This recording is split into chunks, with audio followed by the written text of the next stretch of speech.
what is the definition of father? And it said there, the father is the root, is die wortel. Soos hy iets wat groei, hy is die wortel. Amen. And then it said the father is the cause. Hy is die oorsaak.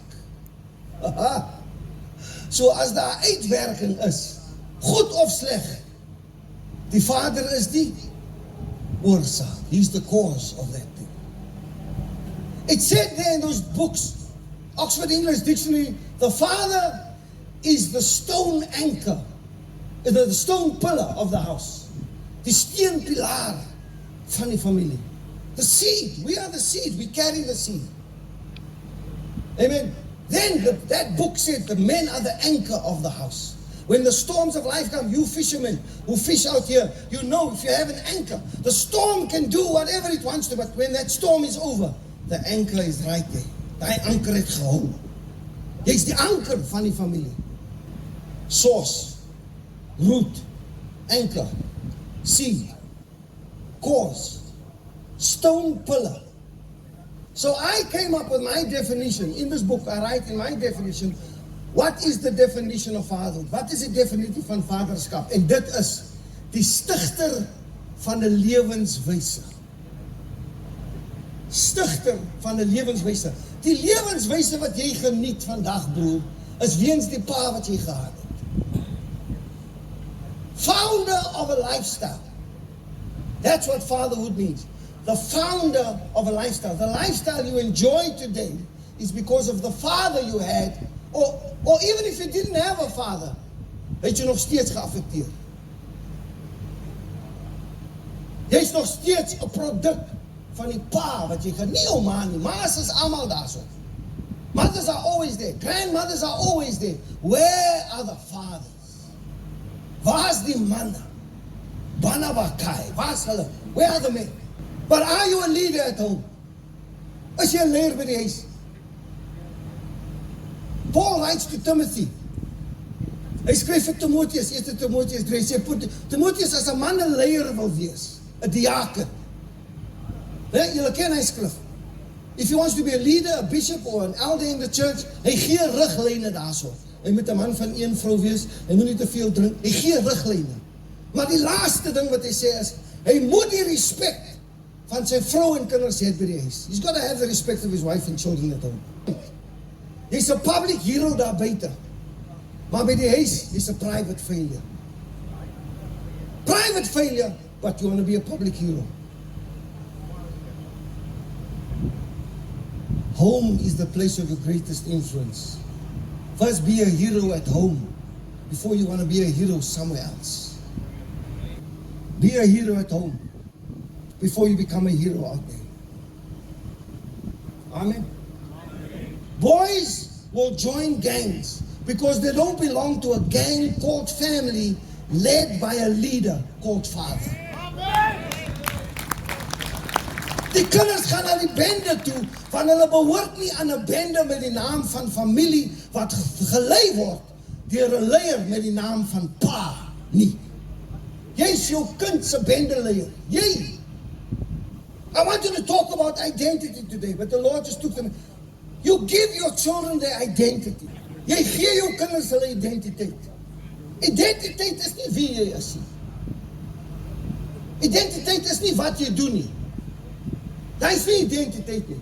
Identiteit is nie wie jy is nie. Identiteit is wie sin is jy. It's not who you are, it's whose you are. As jou kinders nie weet wie sin hulle is nie, hulle gaan nie weet wie hulle is nie. Now they join the gangs.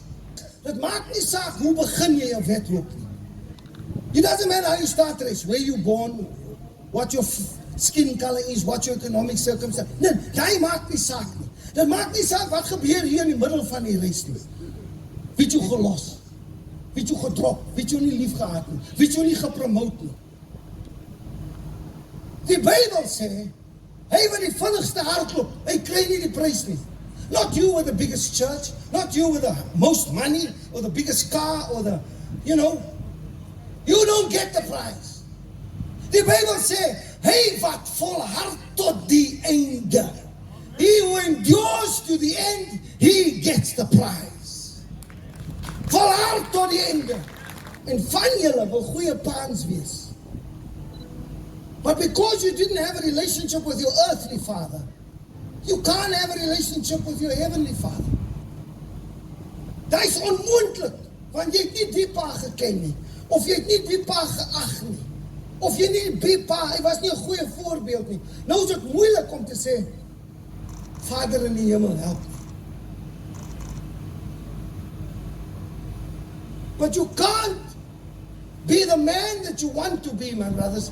You can't be the man that God calls you to be. God het jou geroep na 'n man na sy eie hart. Jy kan nie daai man wees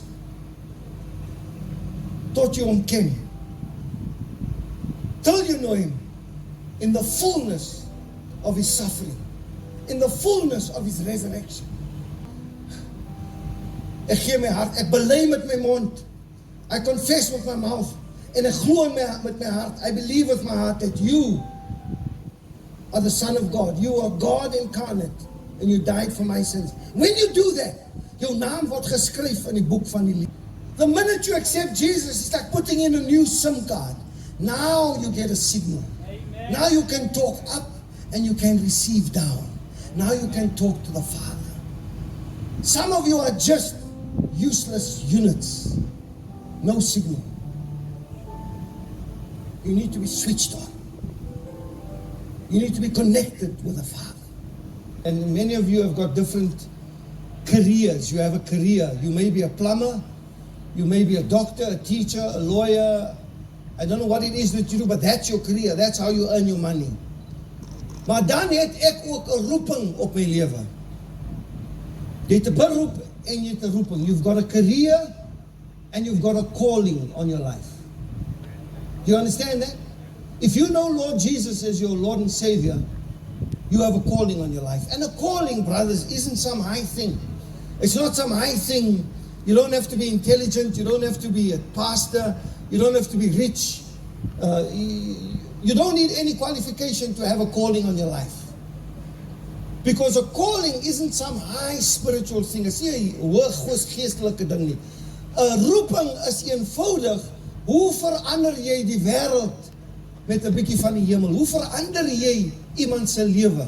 How do you change someone's life and bring a little bit of heaven down here on earth? Do you understand what a calling is? That is all that it is. You don't need a degree. You don't need lots of money. Jy het nie daai goede nodig nie. Jy moet net beskikbaar wees. If you look in the Bible, jy sal sien God gebruik altyd beskikbare manne. Manne wat bereid is om gebruik te wil wees. Jy hoef nie perfek te wees nie. Daai gaan die kern wees van my boodskap vandag. You don't have to be a perfect man to be used by God. You just need to be available. Ek gaan praat met manne oor vaderskap, die belangrikheid van vaderskap, die herwinning van vaderskap, redeeming fatherhood, ukubuyisa abobaba, calling the men back into their rightful place. And I had one scripture, Malachi 4, verses 5 and 6. And let me tell you something, the book of Malachi, Malachi, dat is die laaste boek in die Ou Testament. En hoofstuk 4 is die laaste hoofstuk.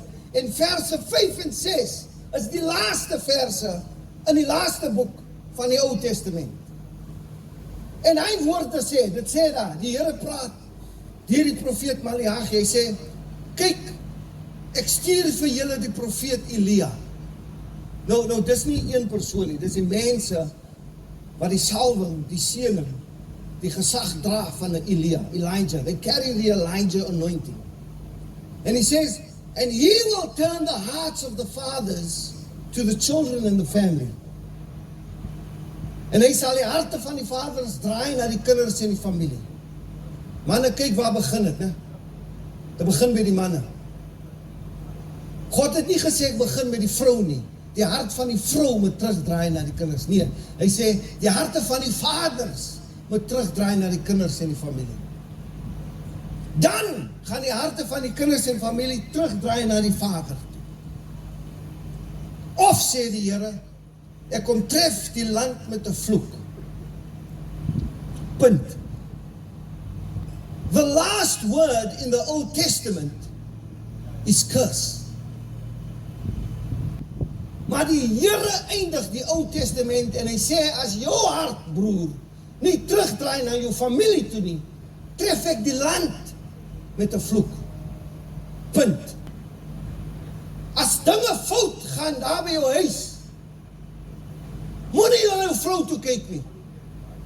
Moenie vir jou kind skel en sê, jy is onbeskof en jy het nie maniere. Kyk eers na jouself. Die hart van die vader moet eers draai. Dan gaan die hart van die kinders en familie draai. It's my culture. I can't change this is my culture.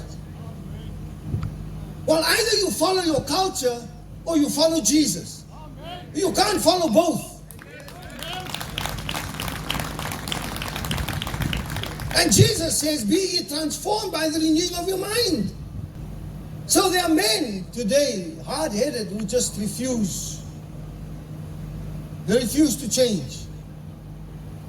You meet him now, he's hard-headed. He tells his 3-year-old son, his son falls, he's 3 years old, his boy. He says to his boy, hey, don't cry. The child is bleeding. Hey, don't cry. Cowboys don't cry. Die arme kind weet nie eens wat 'n cowboy nie. They don't know what cowboys are, but the child must not know. Or tigers don't cry. Now, you've heard that one. How many of you have heard tigers don't cry? 3 years old. You don't cry, you're a man. Oh, where have you seen a 3-year-old man? I've never seen a 3-year-old man. Oh, I've seen men who behave like 3-year-old children, yeah. But I've never seen 3-year-old men. We must stop telling our boys, hey, he's a man. He's a child. Of course he's going to cry. His knee's bleeding. Now you teach him, hy moet nou daai deel van sy emosionele lewe toemaak. You must close it now because you don't cry. Men don't cry. How many of you have heard that? How many of you have heard men don't cry? Real men don't cry. I've heard it. My father used to tell me that.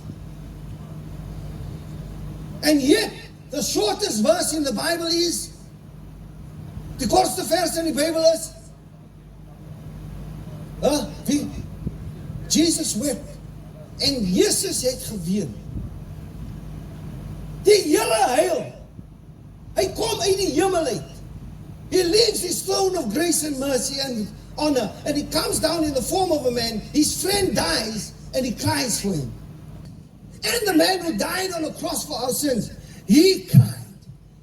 He wept. Nou as hy dit kon gedoen het, wie sê vir jou? Jy moet vir jou kind sê, moenie huil nie, jy's 'n man. Do you understand how wrong you've got that?